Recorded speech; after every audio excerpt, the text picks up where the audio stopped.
This is the Lone Crater YouTube. We hope this video helps. You start by preparing tracks and gain staging. This prevents painful clipping later. First, solo sections to set clip gain so peaks average near -6 dB. You want headroom. Once done, group related tracks into folders for easier processing. Drums, bass, guitars, and vocals each get their own bus. Make sure to label and color code everything, because clear routing saves time.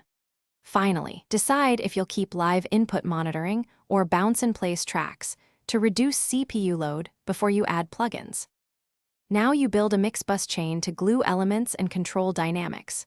Route group tracks to subbuses. For example, send all drum mics to a drums bus so one plugin affects the whole kit.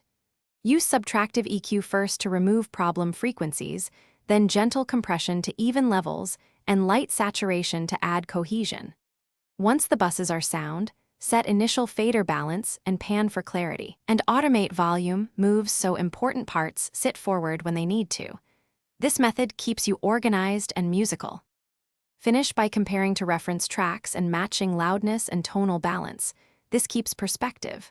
Apply a master trim so peaks stay at or below about -3 dB, and use a light bus compressor only if it enhances glue.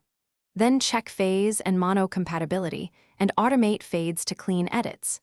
If things go wrong, troubleshoot by bypassing groups one at a time. Often muddiness comes from 200-800 HZ buildup. Sweep a narrow EQ cut there and reduce reverb sends until clarity returns. Thanks for watching. Consider subscribing if we helped you.